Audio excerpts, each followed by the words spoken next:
Assalamualaikum warahmatullahi wabarakatuh. Saya Lailatul Istiqomah. Di sini saya akan menjelaskan tentang modul 9, yaitu memahami pengelolaan risiko proyek atau proyek risk management. Yang pertama ada pengertian proyek risk management. Pengelolaan risiko proyek atau project risk management adalah proses mengidentifikasi, memantau, dan mengelola risiko potensial untuk meminimalkan dampak negatif yang mungkin ditimbulkan dalam suatu proyek. Lalu ada tujuan proyek risk management, yaitu untuk menghindari risiko yang ada pada saat pembuatan suatu proyek. Ini juga ditujukan agar dapat membuat keputusan yang tepat terhadap risiko yang ada. Beberapa kesalahan dalam pengelolaan risiko proyek. Yang pertama yaitu tidak memahami keuntungan risk management, lalu tidak memberikan waktu yang cukup untuk risk management, dan yang terakhir ada tidak mengidentifikasi dan menilai risiko menggunakan pendekatan standar.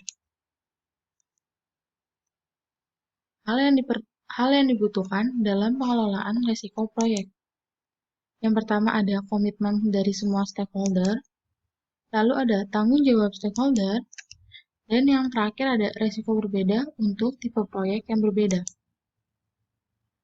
Komitmen dari semua stakeholder yaitu harus dari project sponsor, dari senior management, dari project manager, dan juga dari semua tim proyek yang ada. Lalu yang kedua ada tanggung jawab dari stakeholder.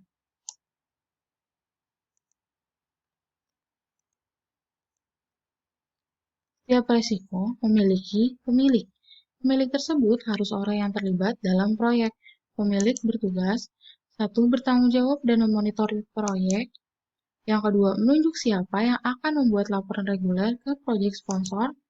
Lalu yang ketiga ada memastikan resource tersedia untuk mengatur dan menanggapi risiko proyek tertentu. Lalu yang tadi terakhir ada risiko berbeda untuk tipe proyek yang berbeda. Setiap proyek memiliki keunikan risiko tersendiri untuk dipertimbangkan. Mencoba untuk mengatur semua proyek dan risiko dengan cara yang sama dapat menyebabkan sebuah kesalahan. Oleh karena itu, dibutuhkan risiko berbeda untuk tipe proyek yang berbeda. Sebagai contoh, risiko A untuk tipe proyek A dan risiko B untuk tipe proyek B.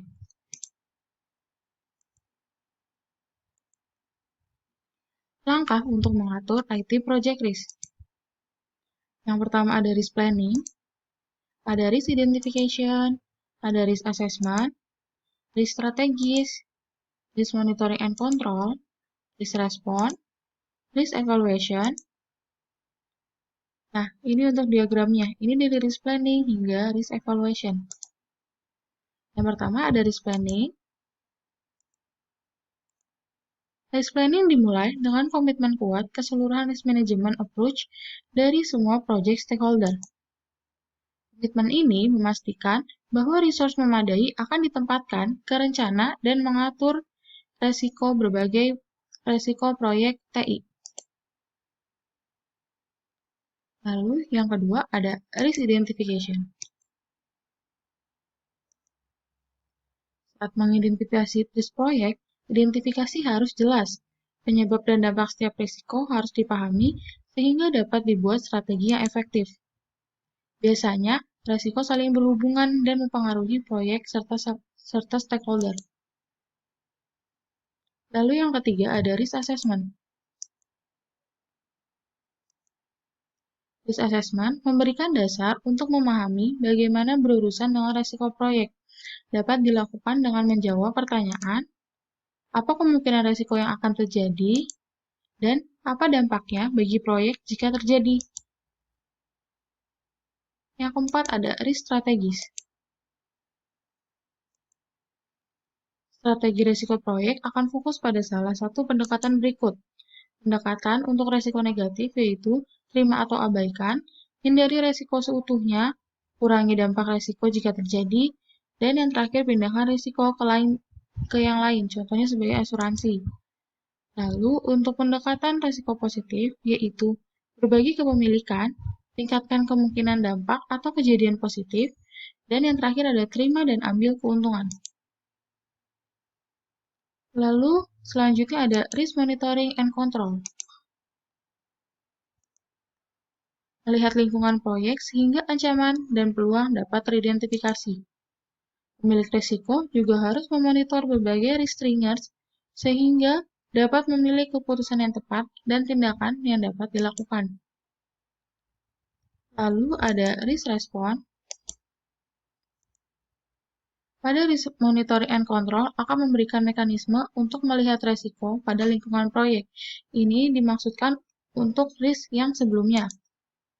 Setelah itu, pemilik risiko harus berkomitmen dan mengambil tindakan jika ada risiko, ancaman, atau peluang. Ini disebut sebagai risk response. Tindakan ini mengikuti plan risk strategi. Dan yang terakhir ada risk evaluation.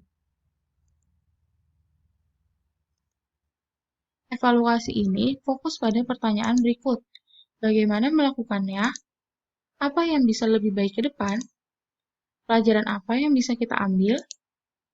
Dan praktek terbaik apa yang bisa digabungkan di risk management proses? Project Risk Identification Framework. Ini untuk diagramnya. Lapisan pertama ada MOV, yaitu lapisan inti. Selanjutnya, lapisan kedua ada yang disebut dengan tujuan proyek. Lapisan ketiga ada fokus pada sumber resiko proyek TI. Lapisan keempat ada fokus pada sumber resiko. Lapisan kelima fokus pada jenis resiko. Dan lapisan yang terakhir adalah siklus hidup sebuah proyek.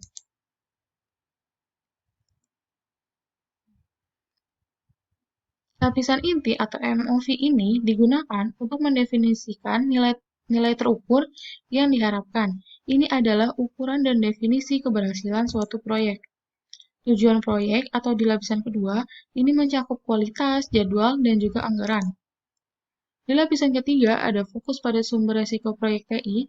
Resiko dapat meningkat sebagai akibat dari berbagai orang atau pemangku kepentingan yang terkait dengan sebuah proyek. Yang keempat yaitu fokus pada sumber resiko. Resiko ini dapat bersifat internal maupun eksternal. Yang kelima, fokus pada jenis resiko.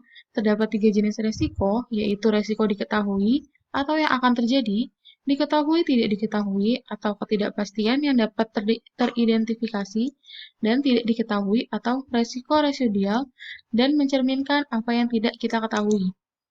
Lalu yang terakhir ada siklus hidup proyek. Ini dapat membantu kita menentukan atau mengidentifikasi kapan resiko dapat terjadi, namun mengingatkan kita bahwa hal itu dapat berubah selama masa proyek berlangsung. Terus yang dapat digunakan untuk mengidentifikasi ancaman dan peluang yang berkaitan dengan proyek. Ada learning cycles, ada brainstorming, ada nominal group technique atau NGT, lalu ada DLP technique, ada interviewing, ada checklist, ada SWOT analysis, ada cause and effect diagram, yang terakhir ada past project. Learning cycles. Learning cycles digunakan untuk cara identifikasi sebuah fakta. Asumsi dan riset digunakan untuk mengidentifikasi berbagai risiko. Ini juga dapat dibuat sebagai tindakan perencanaan untuk menguji asumsi dan melaksanakan riset sebagai risiko. Yang kedua ada brainstorming. Brainstorming adalah pendekatan konseptual untuk menghasilkan gagasan dari tim proyek. Seringkali dapat menghasilkan sejumlah besar gagasan dalam waktu yang singkat. Brainstorming berguna untuk mengidentifikasi bahaya, resiko, kriteria, keputusan, dan pilihan manajemen risiko. Yang ketiga ada nominal group technique. Nominal group technique atau NGT adalah suatu teknik terstruktur untuk mengidentifikasi resiko dengan cara mengumpulkan ide-ide dari setiap peserta, kemudian memberikan voting dan ranking terhadap ide-ide yang mereka pilih. Ide yang dipilih adalah yang paling banyak skornya. Selanjutnya ada Delphi Teknik. Delphi Teknik adalah metode yang digunakan untuk memperkirakan kemungkinan-kemungkinan yang terjadi dan hasil dari kejadian yang mungkin terjadi. Ini dilakukan dengan cara mengumpulkan sekelompok expert yang ahli pada bidangnya akan bertukar pandangan tentang perkiraan kemungkinan yang akan terjadi. Lalu ada interviewing. Interviewing adalah teknik pengumpulan informasi dengan cara melakukan wawancara ke berbagai proyek stakeholder. Informasi yang diperoleh tergantung dari kemampuan pewawancara yang diwawancara dan proses wawancara itu sendiri. Lalu ada checklist. Checklist digunakan untuk mengidentifikasi risiko yang telah terjadi di masa lalu. Ini digunakan agar tim dapat belajar dari kesalahan masa lalu atau mengidentifikasi risiko yang diketahui untuk proyek dengan jenis yang sama. Lalu ada SWOT analysis. SWOT analysis atau singkatan dari Strength, Weakness, Opportunities, and Threats adalah metode perencanaan strategis yang digunakan untuk mengevaluasi kekuatan, kelemahan, peluang, dan ancaman dalam suatu proyek. Lalu ada Cause and Effect Diagram atau Fishbone. Fishbone adalah tools yang digunakan untuk mengidentifikasi dan menunjukkan hubungan antara sebab dan akibat agar dapat menemukan akar penyebab dari suatu permasalahan. Teknik ini dilakukan dengan langkah-langkah. Yang pertama, identifikasi resiko, threat atau opportunity. Lalu, identifikasi faktor utama yang dapat menyebabkan resiko terjadi. Lalu, identifikasi faktor detail untuk setiap faktor utama. Dan yang terakhir, lakukan terus sampai diagram lengkap. Dan yang terakhir ada past project. Dari past project, kita dapat mengambil sebuah pelajaran dari proyek yang sudah kita lalui. Dan ini akan memberikan pandangan lebih dalam dan praktek terbaik untuk mengidentifikasi dan memahami risiko proyek. Risk analysis dan assessment. Tujuan risk analysis yaitu menentukan kemungkinan setiap risiko yang telah diidentifikasi dan dampaknya bagi proyek. Risk assessment fokus untuk memprioritaskan risiko sehingga efektif strategi risiko dapat diformulasikan atau risiko mana yang membutuhkan sebuah tanggapan. Pendekatan dalam risk analysis and assessment. Terdapat dua pendekatan dalam risk analysis dan assessment, yaitu pendekatan kualitatif dan pendekatan kuantitatif. Pendekatan kualitatif yaitu berfokus pada analisis subjektif dari risiko berdasarkan pengalaman atau penilaian proyek stakeholder. Yang ada pada pendekatan kualitatif, ada expected value, yaitu average yang menghitung probabilitas dan dampak berbagai kejadian atau hasil. Contohnya seperti ini. Lalu ada decision tree, yaitu gambaran grafikal berbagai keputusan dan hasil. Contohnya seperti ini. Lalu ada risk impact table yang digunakan untuk menganalisa dan memprioritaskan berbagai IT project risk. Contohnya seperti ini. Yang kedua ada pendekatan kuantitatif. Pendekatan kuantitatif dilakukan untuk analisis risiko proyek, termasuk statistikal, teknik yang memungkinkan untuk memodelkan situasi risiko tertentu. Di antaranya ada discrete probability distribution yang hanya menggunakan integer di mana nilai pecahan tidak diperbolehkan. Yang kedua ada continuous probability distribution, digunakan untuk mengembangkan model analisis risiko ketika kejadian memiliki jumlah tak terbatas dari nilai yang mungkin dengan rentang yang ditentukan. Continuous probability distribution terdapat 3, diantaranya Ada normal distribution, ada bird distribution, dan ada triangular distribution. Risk monitoring and control. Risk monitoring and control fokus pada metrik untuk membantu mengidentifikasi ketika resiko terjadi dan juga pada komunikasi. Terus pada risk monitoring and control yaitu ada risk audit. Risk audit berfokus untuk memastikan manajer proyek dan tim telah melakukan pekerjaan dengan lebih baik dalam mengidentifikasi dan menganalisis resiko proyek serta memastikan prosedur yang tepat dan proses sesuai pada tempatnya. Ini harus dilakukan oleh orang luar dari tim proyek untuk memberikan sebuah pandangan baru. Yang kedua ada risk review. Risk review dilakukan secara internal dan harus menjadi bagian pada setiap tim meeting dari tim proyek learning cycle. Yang terakhir ada risk status meeting and report. Ini memberikan komunikasi resmi dan report sebagai monitoring and control project risk. Sekian dari saya, terima kasih.